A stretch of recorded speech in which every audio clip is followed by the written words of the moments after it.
Hola, buenos días. Soy Fernando Lucas, uno de los enfermeros del Servicio de Endocrinología y Nutrición del Hospital General de Alicante. En primer lugar, quería agradecer a Adela Alonso Gallegos, adjunta de Enfermería, que me haya invitado a participar en esta programación de Aula Salud de la Universidad de Alicante y en una próxima reunión, en una próxima mesa redonda que tendrá lugar el día 12 de mayo.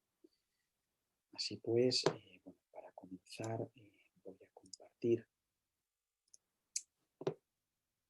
la pantalla. Esta sesión bueno, pues va a revisar algunos aspectos relacionados con los cuidados avanzados en personas con diabetes. Y me parecía oportuno para empezar partir de los pilares fundamentales del tratamiento. Me consta que esto se ha revisado anteriormente por mis compañeras, pero bueno, quería hacer hincapié en que las bases del tratamiento, como ustedes ya conocen, es el tratamiento farmacológico, el plan de alimentación y el ejercicio físico, teniendo en cuenta que en algunos casos, como en personas con diabetes tipo 1 y en algunos casos, como en algunos casos de personas con diabetes tipo 2, es necesario realizar mediciones de glucosa capilar.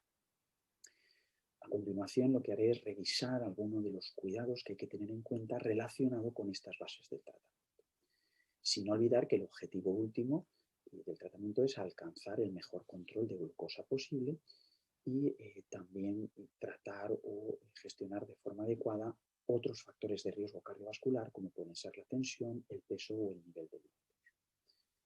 Actualmente, la diabetes se considera uno de los paradigmas de autotratamiento administrado complejo, es decir, requiere una serie de cuidados por parte de la propia persona para alcanzar ese control adecuado, ¿no? O para alcanzar el mejor control de la glucosa. Y por este motivo es necesario que cuando un niño y su familia o un adulto debutan con diabetes tipo 1 o bien una persona es recién diagnosticada con diabetes tipo 2, es necesario que se incorporen a un proceso o a un programa de educación diabetológica. En estos programas lo que se trabaja o lo que se trata es de que adquieran una serie de conocimientos, de habilidades, de que incorporen una serie de actitudes o conductas de autocuidado que les ayuden a gestionar, como decía, lo mejor posible la diabetes. Así, dentro del tratamiento farmacológico y en concreto para la diabetes tipo 1, encontramos principalmente la insulina. La insulina actualmente para las personas con diabetes tipo 1, para los niños también con diabetes tipo 1, se considera vital, es necesaria para vivir y por tanto hay que administrarla. Y se hace con dos instrumentos, o bien con plumas de insulina o bien con bomba de insulina. A nivel un poco más avanzado y hablando de bombas de insulina, bueno, pues estos sistemas lo que hacen es administrar insulina rápida constantemente durante las 24 horas en pequeñas cantidades, es lo que se conoce como insulina basal, y la propia persona en cada comida tendrá que desde el propio dispositivo indicar la dosis que se debe administrar para esa comida, para así conseguir que el nivel de glucosa no suba demasiado después de esa ingesta. Además, las bombas de insulina son capaces de recibir la información que les envía un sensor de glucosa y en base a esa información del sensor también pueden ser capaces de liberar más o menos insulina a lo largo del día según como esté, como decía, ese nivel de glucosa. Por tanto, en la diabetes tipo 1, aunque existen dos instrumentos, el elemento común es la insulina, es decir, tanto con plumas como con bomba, lo que se hace es administrar insulina. Y en el caso de la diabetes tipo 2, aunque esto también me consta que habrá sido revisado anteriormente por mis compañeras, pero en la diabetes tipo 2 se emplean desde fármacos, luego hay algunos agentes que se administran con dispositivos iguales o muy parecidos a los que se utilizan para administrar insulina y luego también contamos con insulinas. ¿Por qué quería hacer esta revisión un poco sucinta de los fármacos tanto para personas con diabetes tipo 1 y tipo 2? Pues porque el elemento común o uno de los elementos comunes podríamos decir que es la insulina. Por esto me parecía oportuno revisar la autoinyección de insulina, en concreto bueno, dar algunas claves sobre la técnica de autoinyección, algunas claves sobre problemas asociados a la inyección y también sobre la gestión de complicaciones agudas, especialmente de la hipoglucemia. Con respecto a la técnica de inyección o de autoinyección, bueno, pues en primer lugar lo que quería un poco reforzar son los pasos, ¿no?, para administrar de forma adecuada la insulina. En este sentido, lo primero que tendremos que tener en cuenta es que la zona donde debemos administrar insulina debe ser una zona que no presente ningún tipo de lesión, herida superficial ni nada. A continuación, como lo más probable es que utilicemos plumas de insulina, ¿de acuerdo?, lo que haremos siempre, o lo que tendremos que tener en cuenta siempre, es utilizar junto con la pluma, lógicamente, las agujas de insulina que nos vayan a proporcionar.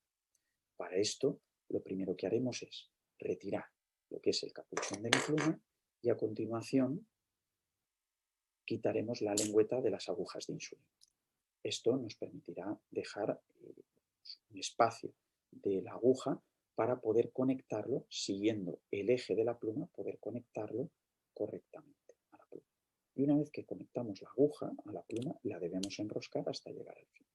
Cuando hemos llegado al final, quitamos primero el capuchón exterior y a continuación el capuchón interior, que es más pequeño. Y esto ya nos deja lo que es la aguja a la vista. Después lo que haremos es ir al dosificador de la pluma, ¿de acuerdo? Y en este dosificador programaremos 1 o 2 unidades, o cargaremos 1 o 2 unidades. Una vez que hemos hecho esto, ¿de acuerdo?, lo que haremos es presionar el botón de inyección para ver que salen gotas a través de la aguja. Ese botón lo presionamos aquí, ¿de acuerdo? Colocaremos la pluma en posición vertical y presionaremos hasta llegar al final para ver cómo salen gotas a través de la aguja. Esto lo que nos asegura es que está pasando insulina a través de la aguja y por tanto que esta funciona. Posteriormente volveremos al dosificador y ahí cargaremos la dosis que nos ha indicado el médico o el endocrino. ¿De acuerdo? Lo haremos de esta forma. ¿Vale? Una vez que hemos cargado la dosis, vamos a suponer, por ejemplo, que cargamos unas 10 unidades, ¿de acuerdo? Por ejemplo, ahí creo que será mejor. Una vez que hemos cargado las 10 unidades, lo que haremos es irnos al lugar del pinchazo. Cuando vamos al lugar del pinchazo, vamos a insertar y vamos a coger pellizco en función de la aguja y las características de la persona. Esto inicialmente tendremos que confirmarlo o tendremos que recibir consejo de nuestro equipo de salud. Es la mejor manera de asegurarnos. Dicho esto, como norma general, cuando utilicemos agujas de 4 milímetros, porque siempre se tienden a recomendar las agujas de longitud más corta, cuando empleemos agujas de 4 milímetros, insertaremos esa aguja, como pueden ver en la imagen, en ángulo recto, ¿de acuerdo? Y sin coger pellizco. Si se trata de niños muy pequeños, menores de 6 años o de adultos de constitución delgada, personas delgadas, en estos casos también podría ser conveniente coger pellizco. En caso de que utilicemos agujas de 5 milímetros, en este caso puede ser necesario coger pellizco y aunque las que se recomiendan, como digo, son las de longitud más corta, si utilizáramos de 6 milímetros podría ser necesario coger pellizco e incluso insertarla en ángulo de 45 grados, es decir, de forma amplia. No obstante, insisto, esto es algo que posteriormente se tendrá que revisar con el equipo de salud. La idea es que una vez que está insertada la aguja, lo que haremos es presionar el botón de inyección hasta llegar al final. Y es muy importante que cuando se presiona el botón de inyección y llegamos al final, mantengamos esa presión durante unos 10 segundos. Es decir, que mentalmente debemos contar 10 segundos para que termine de pasar toda la dosis, por un lado, y por otro, para que la insulina que entra en la grasa que tenemos debajo de la piel se disperse y de esa manera reduzcamos el riesgo de que luego salgan gotas de insulina a través del lugar del pinchazo. Una vez que han pasado esos 10 segundos, ya retiramos la aguja y a continuación, muy, muy importante, lo que haremos será conectar de nuevo el capuchón, en este caso el exterior, el más grande, y desenroscar para retirar la aguja. ¿De acuerdo? ¿Por qué? Bueno, pues porque actualmente se recomienda que no se reutilicen las agujas. Principalmente porque, por un lado, pueden empeorar el confort de las siguientes inserciones y, por otro lado, porque pueden aumentar el riesgo de aparición de una complicación que se conoce como lipohipertrofia, que es un abultamiento que aparece en la grasa que tenemos debajo de la piel, de reutilizar las agujas y de administrar la insulina siempre en el mismo sitio. Con respecto al pellizco, mencionar que también es importante cogerlo de forma adecuada.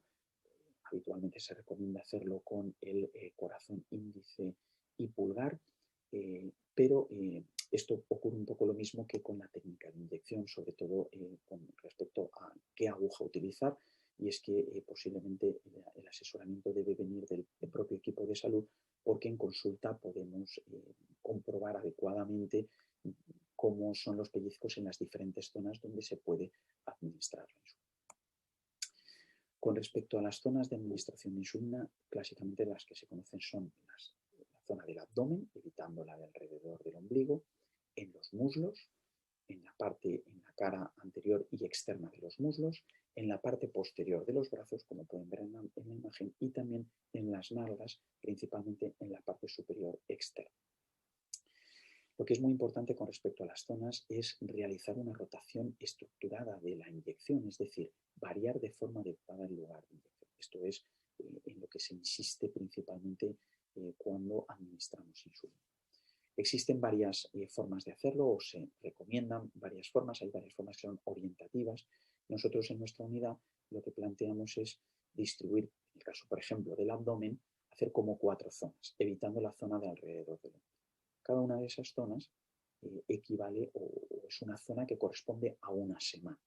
Y lo que hace la persona, lo que recomendamos a la persona es que administre la insulina con pluma de arriba hacia abajo en función de los días de la semana. Es decir, los primeros días de la semana aplicaremos la insulina más arriba y según vayan pasando los días de la semana iremos bajando. De esta forma, por el día de la semana y por la semana del mes, aproximadamente nos podemos orientar en qué zona nos debemos administrar insulina. Esto además puede ser útil también para cuidadores, como es el caso de los padres, donde para niños más pequeños, donde puede administrar a lo mejor un momento la mamá, en otro momento el padre, pues pueden recordar más o menos en qué zona deben administrarle siguiendo este esquema por días de la semana y semanas del mes. En cualquier caso, este es un esquema que nosotros empleamos en nuestra unidad, pero que en cualquier caso, cualquier otro que permita rotar en una zona y teniendo en cuenta que luego hay que utilizar todas las zonas, pues al final este es el objetivo principal. A propósito de la técnica de inyección, pues a tener en cuenta varios aspectos. Por un lado, con respecto al dolor, hay varios factores que pueden estar asociados, algunos con la técnica y otros con la zona donde terminamos administrando la dosis.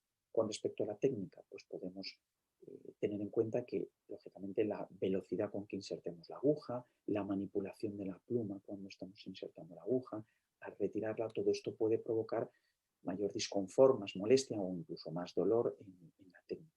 Y luego también dónde administremos la dosis. Una inyección muy profunda, intramuscular o muy superficial podrían ser más molestas. Por esto también es importante tener en cuenta y utilizar siempre agujas de longitud muy corta, que sean muy finas y de poco grosor y a su vez que no se reutilicen, como ya comentaba cuando revisaba la técnica. Con respecto a la prevención de las lipohipertrofias, que es ese abultamiento de la grasa que se produce al pinchar siempre en el mismo lugar y al reutilizar las agujas, bueno, pues es conveniente lo que ya avanzaba antes, es decir, tratar de variar el lugar de pinchazo de forma adecuada y no reutilizar las agujas.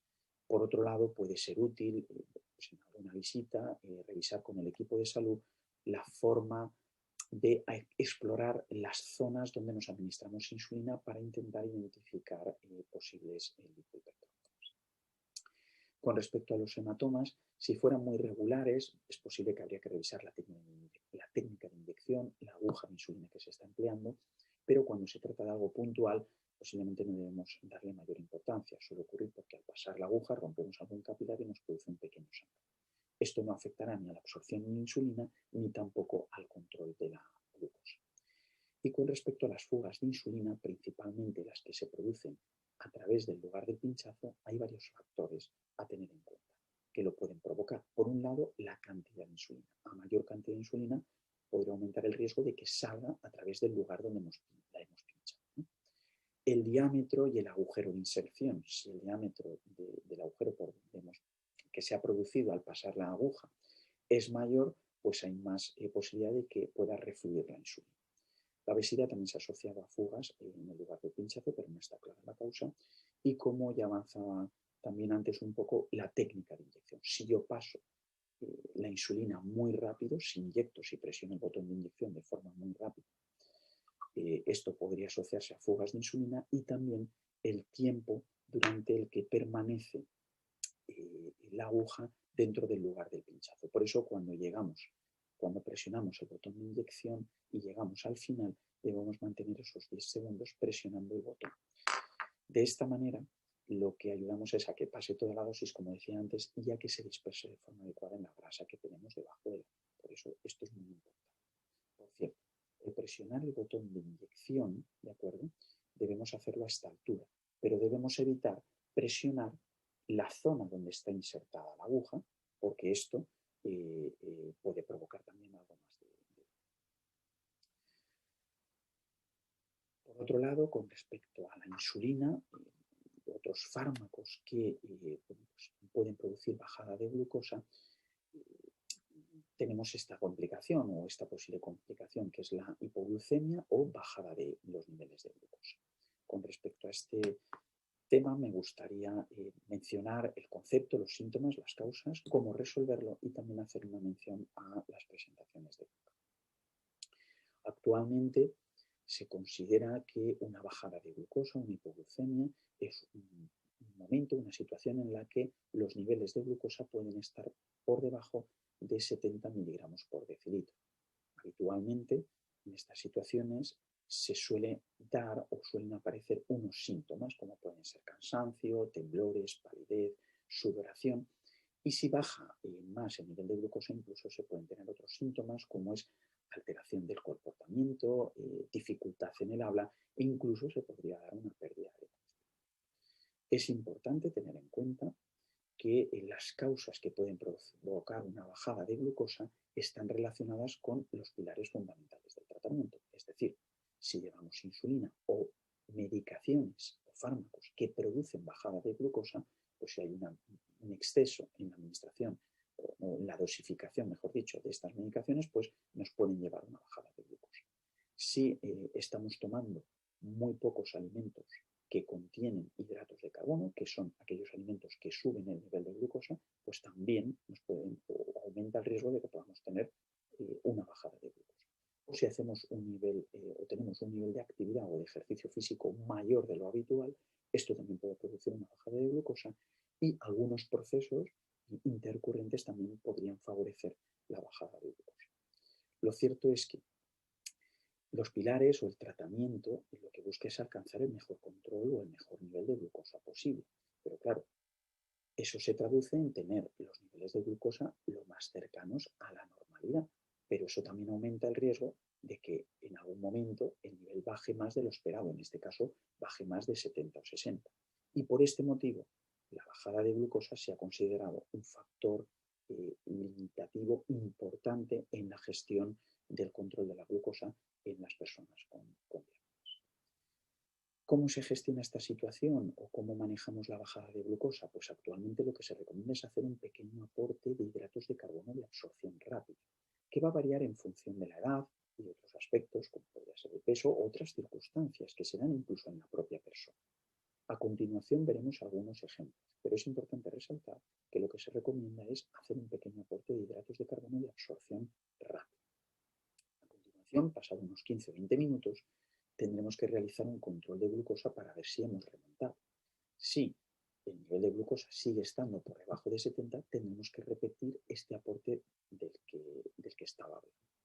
Pero si la glucosa a los 15 o 20 minutos ya ha aumentado por encima de 70-80, en ese caso, si nos toca comer una comida principal, pues empezaremos a comer, pero si vamos a tardar en comer más de una hora, pues posiblemente puede ser útil el tomar un pequeño aporte de hidratos de carbono de absorción lenta para evitar que la glucosa vuelva a bajar. Lo que es muy importante es que cuando se resuelve una bajada no se utilicen fuentes de hidratos que también tengan grasa, como dulces, chocolates o bebidas con alto contenido de grasa. ¿Por qué? porque estos alimentos, como tienen grasa, enlentecen el vaciado gástrico y esto lo que provoca es que se tarde más en resolver la hipoglucemia. En ocasiones lo que ocurre entonces es que la persona termina comiendo más porque ve que la glucosa no sube y esto, aunque finalmente pueda provocar que se remonte esa glucosa, que suba, pero lo va a hacer más tarde e incluso puede subir demasiado, más de lo esperado, de lo que nos gusta. En cuanto a las cantidades de hidratos de absorción rápida que recomendamos tomar, bueno, pues como decía, va a variar en función de la edad, de las características e incluso en una persona va a variar en función del momento y de la actividad de muchos aspectos, ¿no? Pero la idea como norma general es que posiblemente en niños muy pequeños, posiblemente hasta los 7 años aproximadamente, puede ser útil tomar una cantidad que oscile entre los 2, 3 y 5, incluso 6 gramos de hidratos.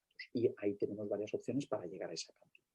Cuando ya hablamos de pequeños que ya van hasta los 10 años, pues podemos estar en torno a los 10 gramos de hidratos de carbono y a partir de 11, 12 y más años, e incluso en la población adulta, podemos hablar ya de en torno a unos 10 a 15 gramos de hidratos de carbono que se pueden aportar a través de, como veis, pastillas, geles, comprimidos. Estas son algunas de las opciones, ¿no? Pasa igual que con las agujas de insulina, pasa igual que con el pellizco, con la técnica. Estos son recomendaciones un poco orientativas, generales, pero que luego conviene individualizar y, por tanto, se debe consultar siempre con su equipo de salud.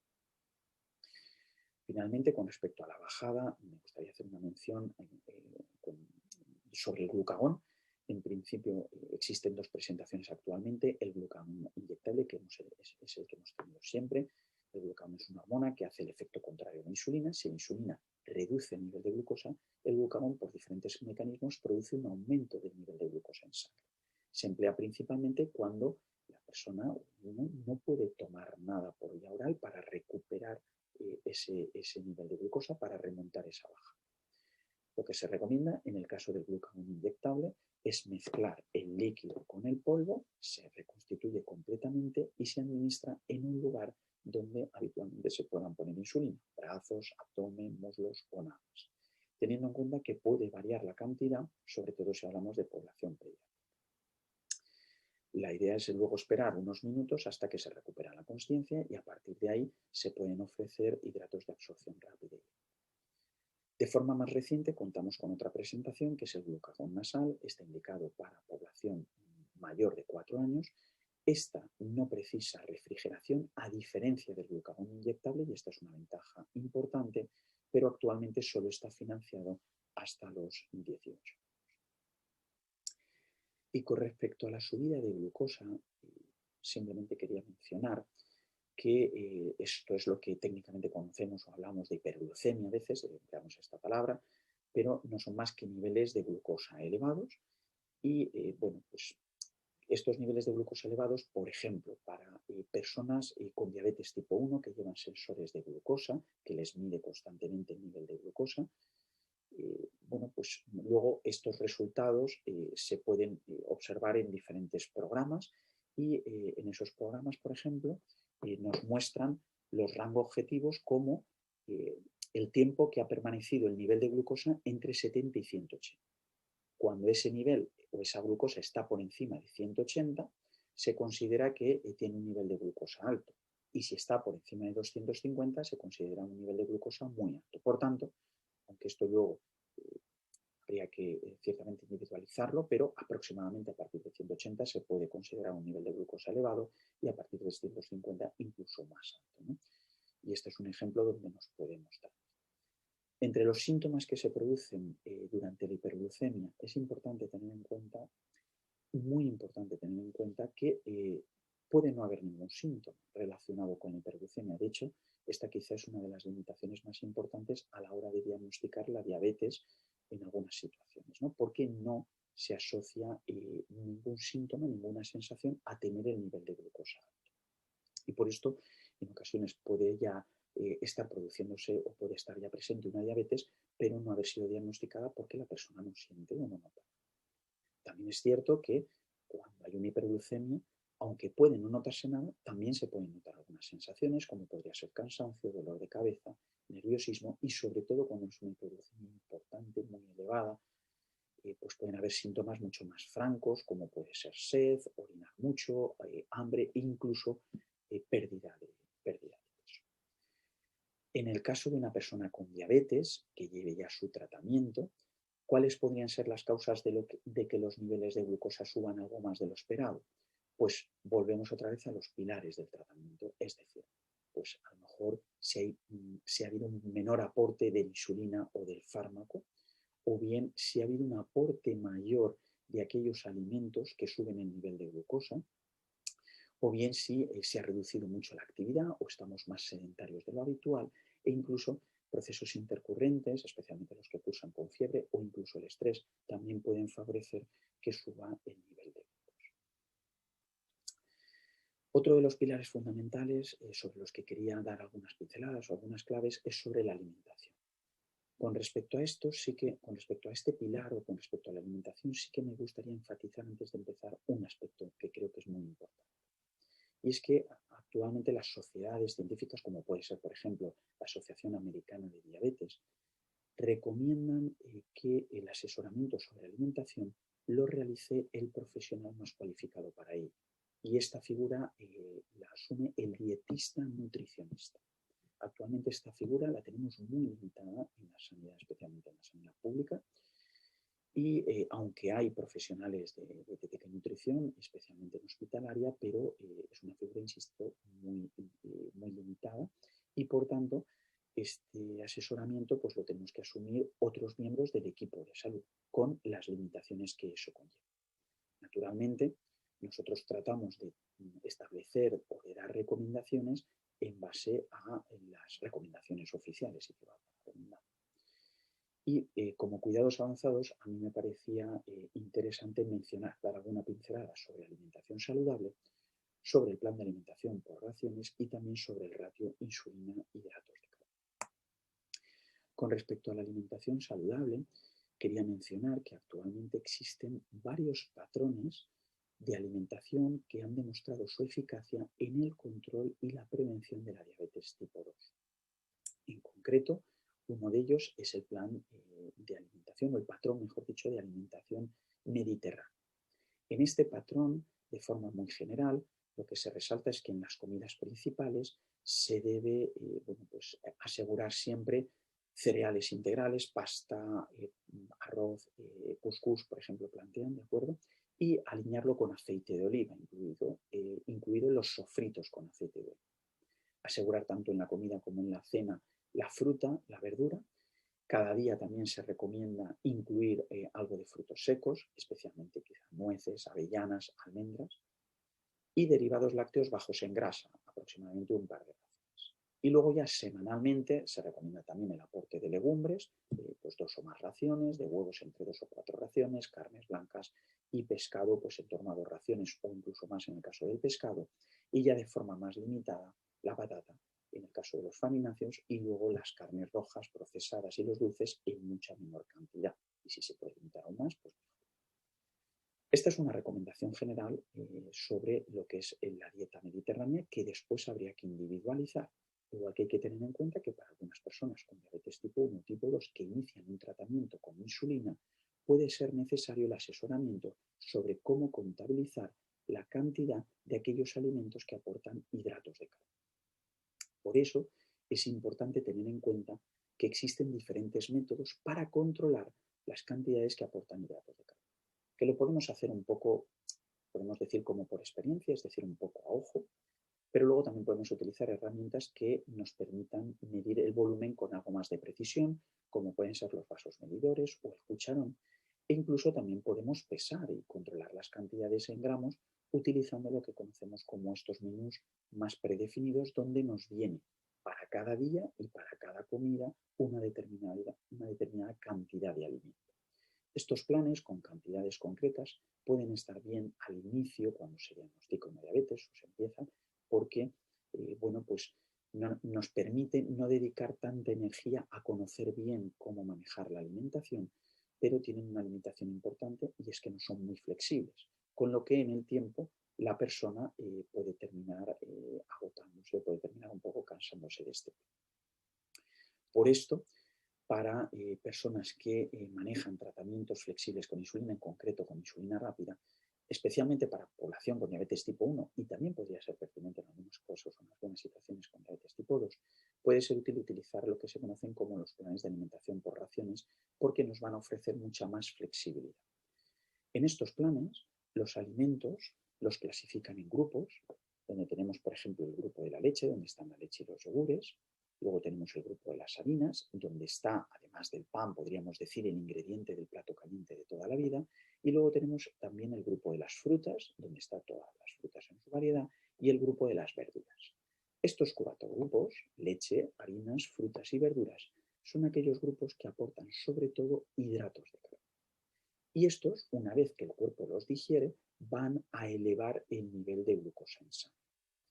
Es muy importante tener en cuenta que estos alimentos no es que no debamos consumirlos, hay que tomarlos, pero controlando la cantidad. Después tenemos el grupo de las grasas, donde tenemos los aceites, aceitunas, mantequillas, estos alimentos. Lo que nos aportan es principalmente grasa. Y luego tenemos los alimentos proteicos, carnes, pescados, embutidos, el queso, el huevo, que sobre todo lo que nos aportan es proteínas, también algo de grasa, pero especialmente proteínas. La idea es que una vez que sabemos más o menos qué nutriente nos aporta cada grupo, vamos a emplear lo que se conoce el concepto de ración, que es un poco abstracto, pero voy a tratar de explicarlo lo mejor posible. La idea es que al lado de cada uno de estos alimentos podrán ver que hay una cantidad. Por ejemplo, en el caso de las harinas, en el caso de la patata pone 50 gramos. Esto es una ración, pero también lo es una ración de pan o también lo es una ración 40 gramos de aceitunas, es una ración de grasas o 75 de pescado es una ración de pescado. La idea es que cada una de estas cantidades es una ración porque aportan la misma cantidad de su nutriente principal.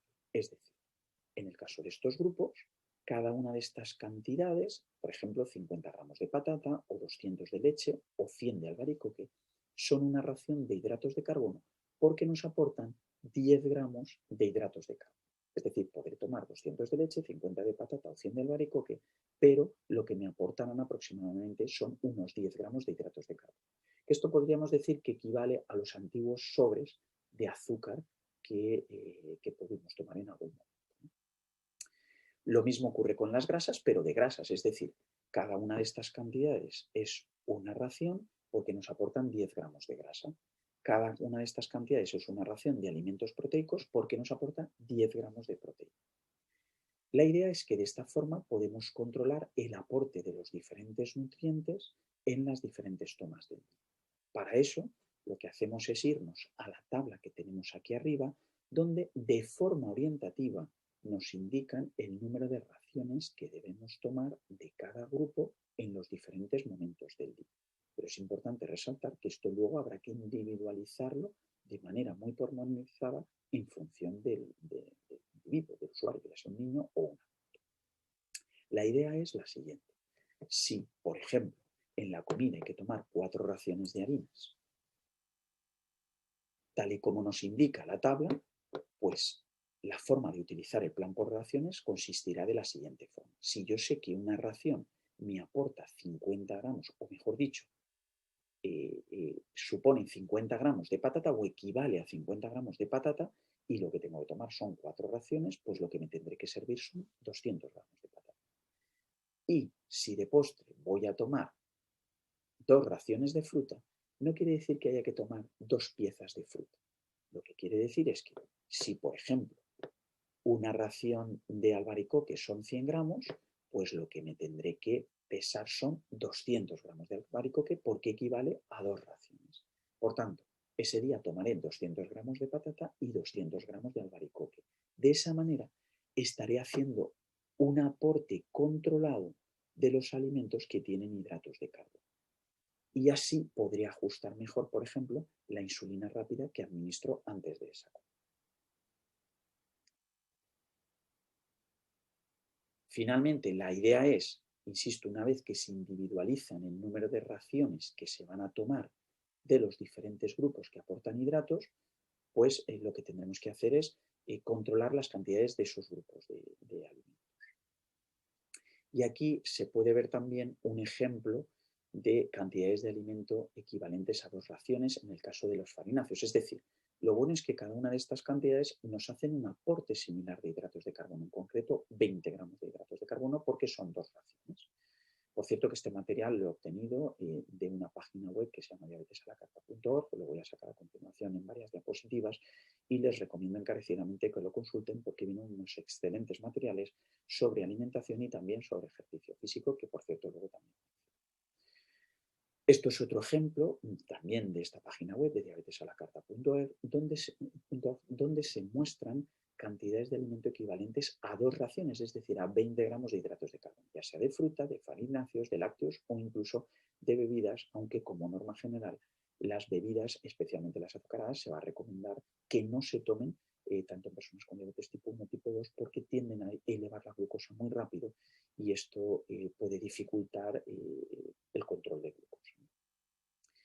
Y aquí pueden observar también lo que son ejemplos de pan y de platos equivalentes a 2 raciones, a 4 raciones y a 6 raciones. De esta manera, insisto, podemos controlar el aporte de los hidratos de carbono. Por ejemplo, 2 raciones de pan son 40 gramos, mientras que 4 raciones son 80 y 6 raciones son 120 gramos de pan. Y arriba pueden ver diferentes cantidades de alimento en función, ya digo, de si hablamos de 2, de 4 o de 6 raciones. Además, de forma avanzada, especialmente para personas con diabetes tipo 1 y también para aquellas personas con diabetes tipo 2 que lleven al menos una dosis de insulina rápida para una comida principal, tratamos de hacer asesoramiento sobre el ratio insulina-hidratos de carbono. El ratio insulina-hidratos de carbono no es más que pues la cantidad de insulina rápida necesaria para cubrir una ración de hidratos de carbono. Teniendo en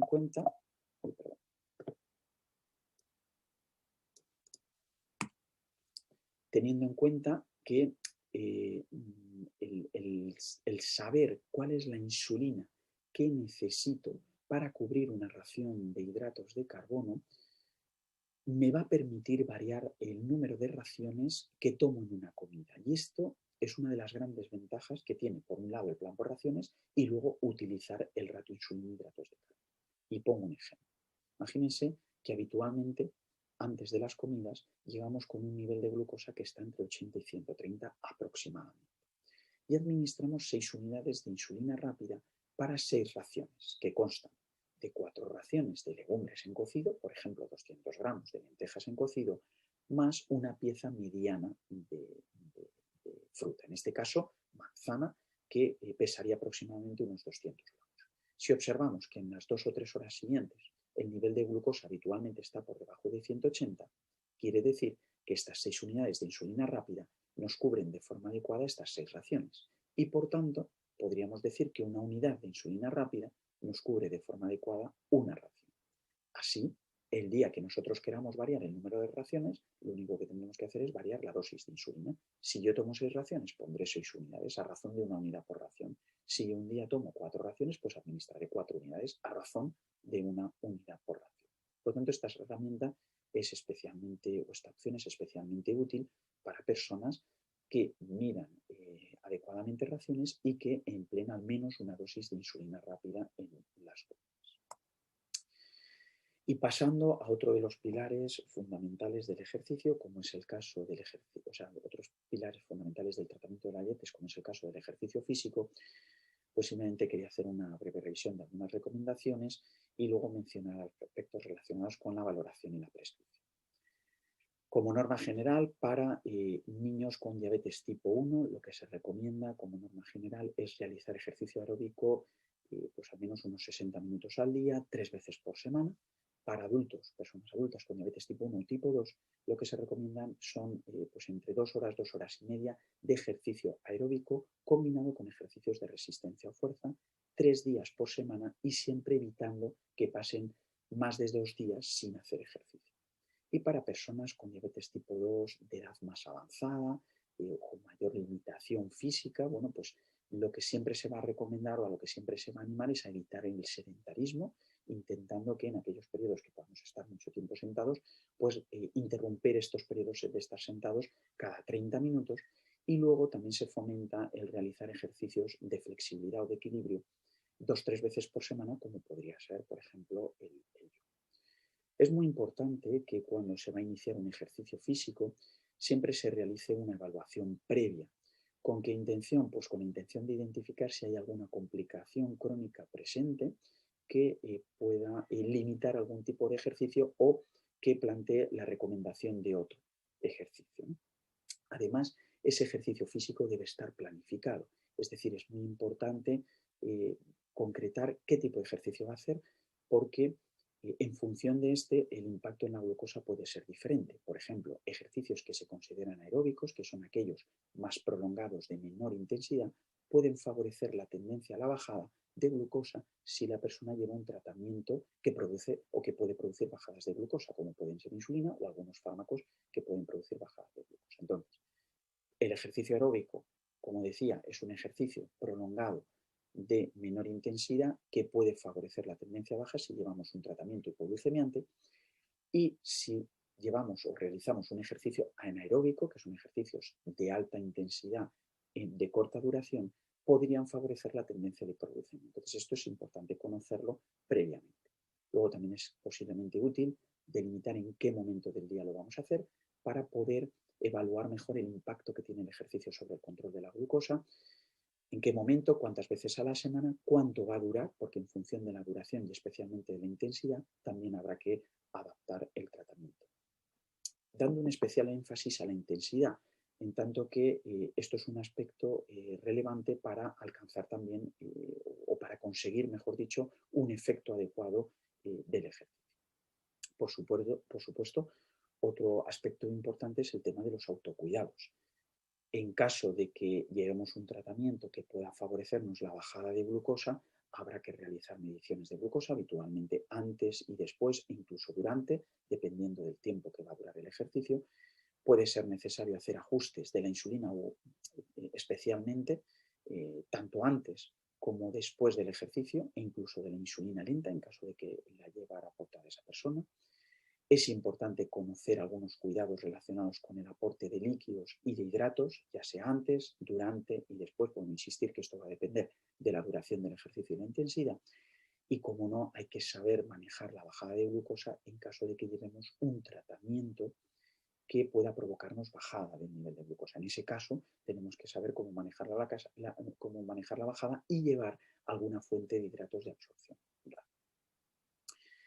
Como antes les presentaba algunos materiales de diabetes a la carta, pues también me ha parecido oportuno presentarles lo que recomiendan sobre el ejercicio. Aquí vienen muy bien explicados los programas de entrenamiento, por ejemplo, para 3, para 5, incluso para 7 días. Yo les muestro en la diapositiva el programa de entrenamiento para 3 días, donde se combinan ejercicios aeróbicos, como pueden ser caminar o la natación o bailar, con ejercicios de fuerza o de resistencia, teniendo en cuenta que cuando se combinan estos ejercicios, como ya comentaba anteriormente, la mejora sobre el control glucémico puede ser incluso mayor, especialmente para personas con diabetes tipo 2. Es importante tener en cuenta que para personas con diabetes tipo 1, aunque el ejercicio no se ha visto que tenga un efecto tan claro sobre la mejora del control glucémico, pero sí que se recomienda por innumerables razones saludables para personas con diabetes tipo 1. Lo que pasa es que, especialmente para personas con diabetes tipo 2, la combinación de ejercicios aeróbicos, como puede ser, insisto, caminar, bailar o nadar, junto con ejercicios de resistencia de fuerza, se ha visto que pueden contribuir a una mejora del control glucémico, de lo que llamamos la hemoglobina glicosilada importante. ¿Qué tipo de ejercicios son aquellos de fuerza de resistencia? Pues les traía los manteles, uno de los manteles que tiene esta web, donde se recomiendan realizar ejercicios de fuerza, pues eso, unos 8 ejercicios aproximadamente. Les explican además de forma gráfica qué tipo de ejercicio es, también por escrito, y luego cuántas veces se debe realizar cada uno de estos ejercicios. Por lo tanto, es muy interesante esta página y cómo nos muestra el programa de entrenamiento, porque, insisto, combina, por un lado, la importancia de realizar ejercicio aeróbico con este otro tipo de ejercicio, de fuerza o de resistencia. Y finalmente, para ir concluyendo, también me parecía oportuno hablar de la medición de glucosa. Para personas con diabetes tipo 1 es regular el tener que medir la glucosa, ya sea a través del autoanálisis de glucemia capilar, ya sea a través del control del dedo, pero también a través de los sensores de glucosa, porque están financiados para personas con diabetes tipo 1. Y luego también es importante tenerlo en cuenta para algunos casos o algunas situaciones en personas con diabetes tipo 2. Simplemente con respecto a la técnica de autoanálisis, a la hora de realizar el control de glucosa en el dedo, es muy importante siempre realizar un lavado de manos con agua y jabón, porque si hemos manipulado un alimento dulce, como puede ser una fruta, el valor nos podría, o el resultado que sale, podría salir alterado por haber manipulado previamente un alimento dulce, insisto, como puede ser una fruta. Por tanto, es conveniente un lavado de manos con agua y jabón. Luego, posiblemente es importante tener en cuenta el introducir la tira para que esté preparada para depositar la gota. Es conveniente pinchar, se puede pinchar en los laterales del dedo, donde obtendremos una primera muestra, o sea, una primera gota de sangre que aproximaremos al borde de la tira, como se puede ver en la imagen del fondo, la aproximaremos para que la tira absorba, aspire la cantidad de sangre que necesita.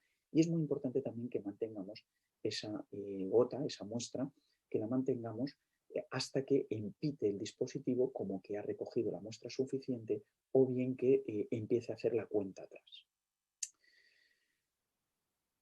Una vez que pasan unos segundos, saldrá el resultado y también en este caso, bueno, pues si lo estamos anotando en un registro en formato papel, pues lo tendremos que anotar o bien incluso según el dispositivo se podría volcar a alguna aplicación. Quería mencionar también un detalle más y es que si en algún momento no pudiéramos realizar un lavado de manos con agua y jabón de forma adecuada, porque estamos en la calle o no podemos hacerlo, por el motivo que sea, convendría retirar la primera gota de sangre y depositar la segunda para asegurarnos de que el resultado que sale se parece lo máximo posible a lo que tenemos en mente. Con respecto al glucómetro y las tiras reactivas, bueno, pues siempre animaremos a que empleen dispositivos que hayan salido al mercado lo más recientemente posible. ¿Por qué? Pues porque posiblemente tanto el glucómetro como las tiras cumplan cada vez mejor con las recomendaciones oficiales en términos de exactitud, ¿no? Luego, pues también vamos a recomendar tiras y dispositivos que empleen poca muestra o incluso aquellos en los que una vez que hemos depositado la muestra, si en alguna ocasión retiramos antes o no nos sale la suficiente, que nos permita reaplicar en un determinado tiempo una segunda gota. Esto es importante consultarlo siempre con su equipo de salud. Luego contamos con dispositivos que también permiten medir la cetona en sangre, que esto quizás más específico para un perfil de población concreto, en concreto la población con diabetes tipo 1 y en edad joven, ¿no? Especialmente, pero bueno, para la población con diabetes tipo 1 principalmente. Y luego también hay dispositivos, hay glucómetros, hay aparatos de glucosa que incorporan lo que se conoce como un calculador de bol. Esto no solo lo tienen los glucómetros, sino que también lo tienen algunas aplicaciones móviles. Los calculadores de bolo son sistemas que permiten estimar la dosis de insulina rápida según el nivel de glucosa que tenemos en ese momento y según la cantidad de hidratos de carbono que vamos a tomar, es decir, según las raciones de hidratos de carbono que vamos a tomar. Pero además incluso son capaces de tener en cuenta la insulina que nos hemos administrado en las últimas 3 o 4 horas. ¿Para qué? Para evitar de esta manera sobrecorregir con demasiados volúmenes. Luego, los diferentes glucómetros, en su mayoría diría, quizá hay alguno que uno, pero en su mayoría diría que permiten, cuando se realiza la prueba de glucosa capilar, lanzar este dato a una aplicación móvil. Esto tiene numerosas ventajas porque nos reduce, por ejemplo, el uso de las libretas clásicas, pero además esos datos luego también se pueden compartir no solo con el equipo de salud, sino también con cuidadores principales, pensando en cualquier perfil de edad. Y por último, no hay que olvidar también la importancia de la conservación adecuada de las tiras. Por ejemplo, aquellas tiras que van en un bote, pues es importante una vez que extraemos la tira, cerrar inmediatamente el bote para que las demás, las que quedan en su interior, se conserven con las propiedades adecuadas.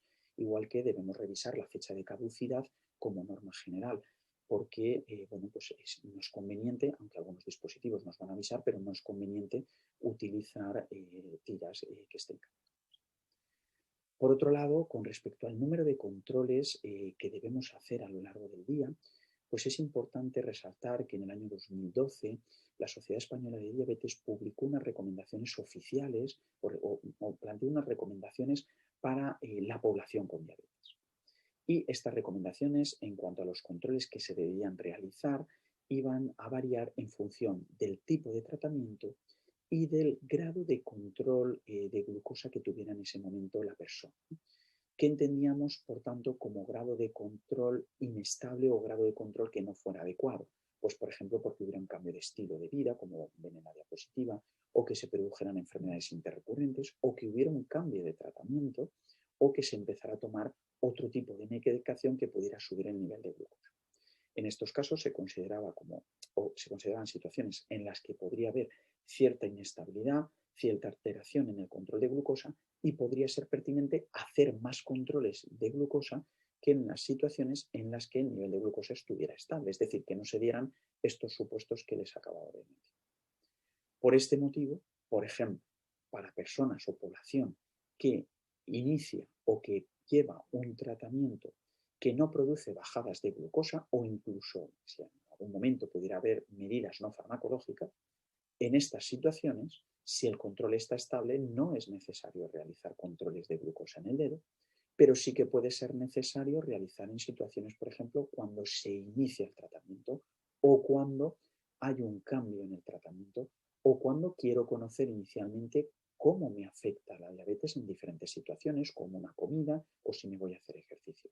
Quizá en esos momentos, temporalmente, pueden ser pertinentes realizar controles de glucosa en el dedo. Hay que tener en cuenta que si se lleva tratamiento con insulina, aunque sea una única dosis de insulina lenta al día, por ejemplo, una insulina basal, y se lleva una única dosis al día, pues cuando se inicia el tratamiento o en momentos en los que no sabemos si el control es estable, pues podemos plantearnos realizar incluso 2 o 3 controles al día, pero una vez que se ha estabilizado, pues hay que reducir ese número de controles y a lo mejor con hacer 2 o 3 al día puede ser suficiente. Esto, como cualquier otro contenido de cuidados avanzados que hemos visto anteriormente, puede ser pertinente, o es mejor dicho pertinente, que se consulte con su equipo de salud. En el caso ya de tratamientos, podríamos decir, más avanzados, de terapia basal, donde llevan una dosis de insulina lenta y dosis de insulina rápida para cada comida principal. Esto suele ser así como norma general en personas con diabetes tipo 1, pero puede llegar a serlo también en personas con diabetes tipo 2, pues ahí el número de controles es mucho mayor porque es necesario ver en los diferentes momentos del día cómo va la glucosa para poder primero evaluar el efecto del tratamiento, que no solo es el tratamiento farmacológico con insulina, sino también puede ser el ejercicio, una comida fuera de casa, una celebración, sino también para poder ver bueno, pues cómo ajustar la insulina en un momento determinado antes de una comida, por poner un ejemplo. Entre los perfiles orientativos, bueno, pues este es uno de ellos para personas que llevan fármacos que pueden producir bajada de glucosa, pero además que se pueden encontrar en una situación, podríamos decir, de inestabilidad. Estamos empezando, pues lo que plantea la Sociedad Española de Diabetes, es decir, bueno, pues usted puede hacer un control al día, pero de forma escalonada, por ejemplo, un día antes del desayuno, otro día 2 horas después del desayuno, otro día antes de la comida, otro día 2 horas después de la comida, o un día a la semana se puede hacer un perfil completo, es decir, antes y 2 horas después de cada comida. Luego también plantean, por ejemplo, pues qué ocurre si, si lleva un tratamiento de insulina basal. Pues no solo recomiendan el número de controles, sino también plantean en qué momento hacerlo. Entonces, por ejemplo, para una persona que lleva un control estable con una dosis de insulina lenta al día, pues lo que plantean es, pues mire, a la semana va a ser uno en ayunas y luego otro 2 horas después de desayunar y otro 2 horas después de comer, pero en diferentes días, ¿de acuerdo? Y si lleva una dosis de insulina lenta al día, pero su control en ese momento no es estable, pues puede hacer hasta 3 controles al día, haga unos días antes de las comidas y otros días haga 2 horas después. Todo esto es simplemente para tener más información y ver por dónde va la glucosa en determinados momentos.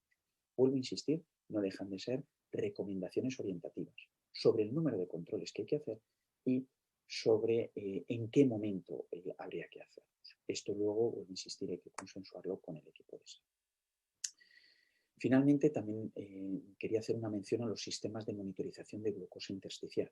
Estos sistemas actualmente están financiados para personas, población con diabetes tipo 1 en la Comunidad Valenciana.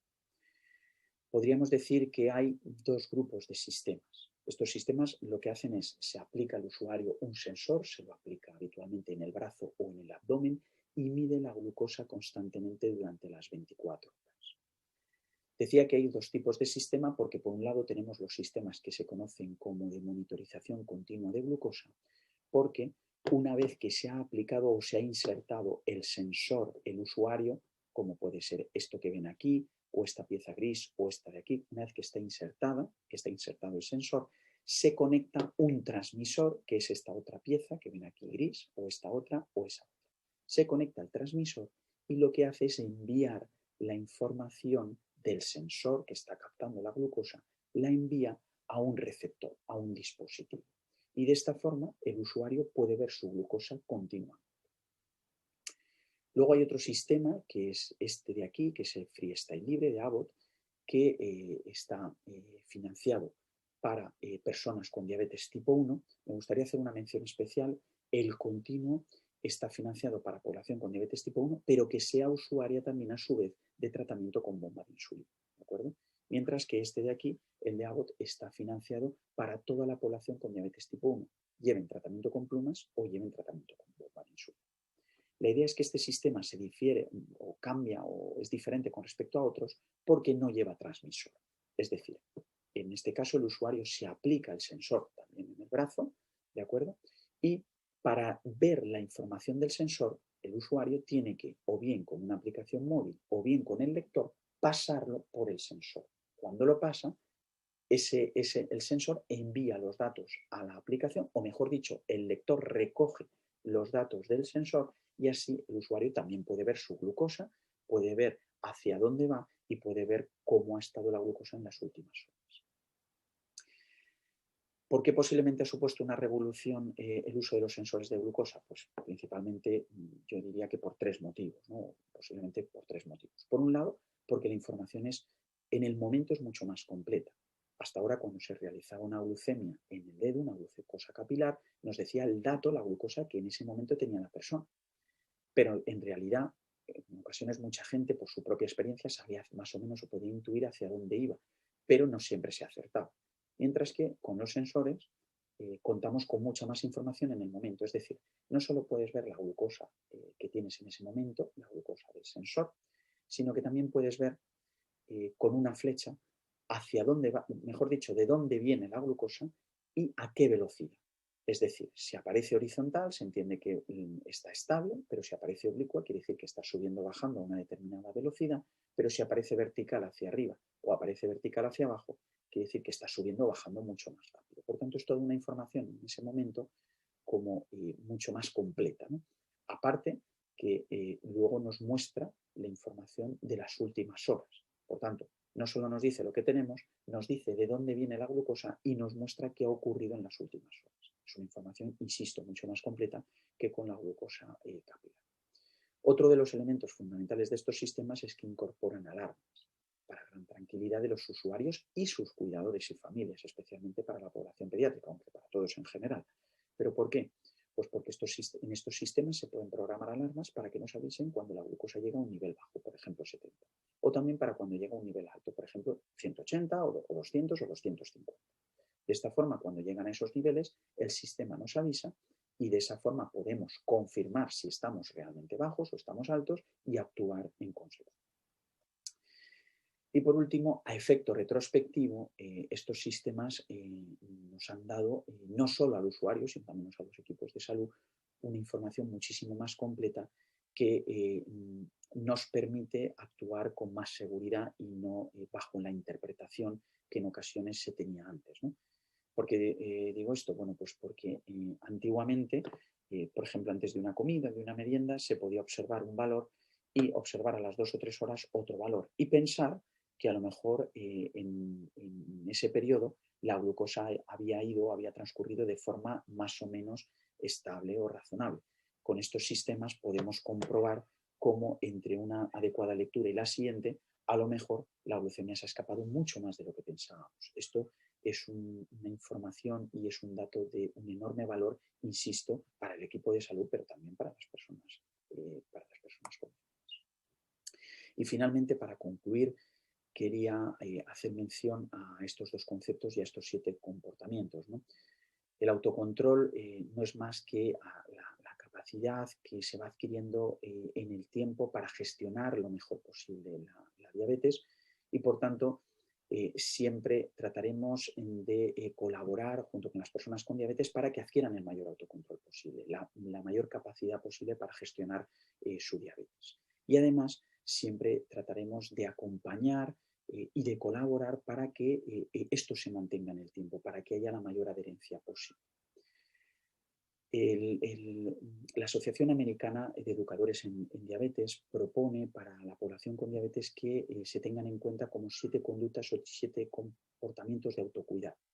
Por un lado, lo que proponen es siempre que traten de llevar una alimentación lo más saludable posible, que se mantengan activos si no pueden realizar ejercicio físico de forma regular, que se mantengan activos todo lo que puedan, que en caso de llevar un tratamiento farmacológico, que traten de tomarlo de forma regular, que lo tomen siempre. En caso de que sea pertinente realizar controles de glucosa capilar, que midan en los momentos adecuados y que actúen en base a esa información, que sepan gestionar bien aquellas situaciones cotidianas, que sepan adquirir o que incorporen pues comportamientos y conductas de autocuidado diarias adecuadas, saber cómo afrontar el ejercicio en un momento determinado cuando voy a salir, saber cómo afrontar una comida fuera de casa, como mencionaba antes, saber tomar decisiones en determinados momentos, pues entrenarse un poco en esto. La reducción de riesgos en el sentido de conocer cuáles son los riesgos, especialmente si se llevan tratamientos que pueden producir bajada de glucosa, pues en ese caso como insulina o fármacos hipoglucemiantes, pues en ese caso saber gestionar de forma adecuada una bajada, saber prevenirla, saber cómo gestionar una hiperglucemia en caso de llevar también determinados tratamientos como la insulina, y todo esto enfocarlo en el día a día con la actitud, con la mayor actitud posible. Bueno, pues dicho esto, de verdad agradecido por la invitación. Espero que bueno, pues, haya podido ser constructivo y haya podido ayudar. Y bueno, para quien vea este vídeo o nos escuche, pues bueno, el próximo día 12 también nos podemos ver en directo. Así que bueno, pues muchas gracias por su atención y un saludo.